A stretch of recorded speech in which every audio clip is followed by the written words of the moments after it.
FCRA यानी कि विदेशी अविधाय संशोधन विधेयक 2020 को राज्यसभा में पेश कर दिया गया है।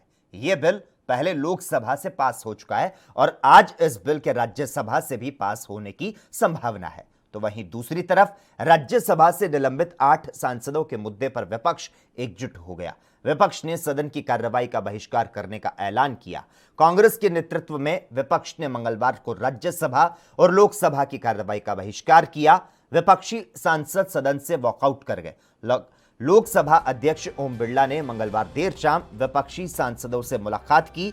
उन्होंने कहा कि सांसदों से कहा गया कि सदन के बाहर नहीं भीतर रहना अधिक सार्थक है। विपक्षी नेताओं ने स्पीकर के साथ बैठक में कहा कि राज्यसभा में हुई घटना के कारण उन्होंने लोकसभा से वॉकआउट किया। तो वहीं दूसरी तरफ सरकार ने राज्यसभा में बताया कि मानसून सत्र को इस बार समय से पहले खत्म करना पड़ रहा है। राज्यसभा को अनिश्चित काल के लिए स्थगित करने का फैसला हुआ, लेकिन लोकसभा की ओर से पारित किए गए कुछ महत्वपूर्ण बिल को आज सदन से पारित कराया जाएगा। और इस खबर पर ज्यादा जानकारी देने के लिए इस वक्त हमारे साथ वरिष्ठ पत्रकार राजीव रंजन जुड़ चुके हैं। राजीव जी, जिस तरह से एफसीआरए बिल की अगर हम बात करें तो इसे आज पेश कर दिया गया है, क्या कुछ संभावनाएं नजर आ रही है? राज्यसभा में तो यह पेश हो चुका है, लोकसभा में पहले ही पास हो चुका है, क्या कुछ संभावनाएं नजर आ रही है?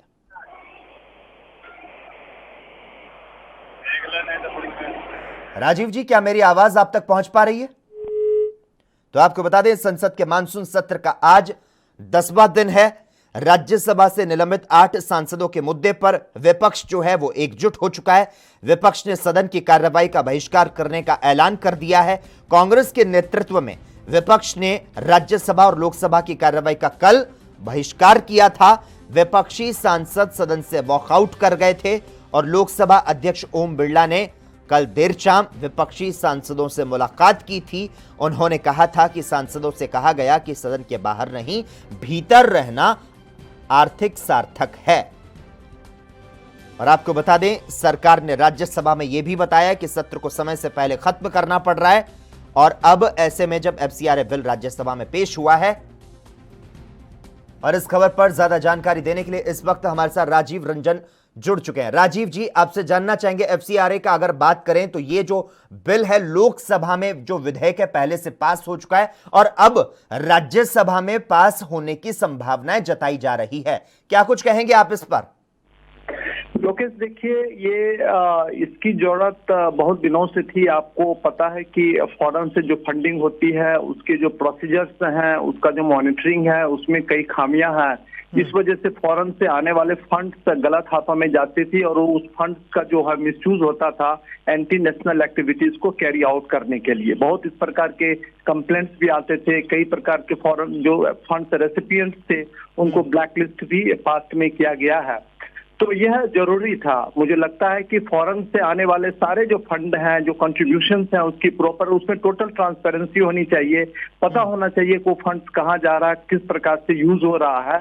यही नहीं, फॉरेन फंड्स के अलावा भी डोमेस्टिक अपने देश के अंदर भी जो इस प्रकार के कॉन्ट्रीब्यूशंस दिए जाते हैं, चाहे वो एनजीओ को हों, चाहे वो पॉलिटिकल एंटिटीज को हों, उसका भी प्रॉपर ऑडिटिंग और मॉनिटरिंग होना चाहिए। वो बहुत जरूरी है। क्योंकि देखिए, तो आपको क्या लगता है, विदेशी सहायता का दुरुपयोग जो है उसे रोकने के लिए ये कितना अहम है, कितना जरूरी है?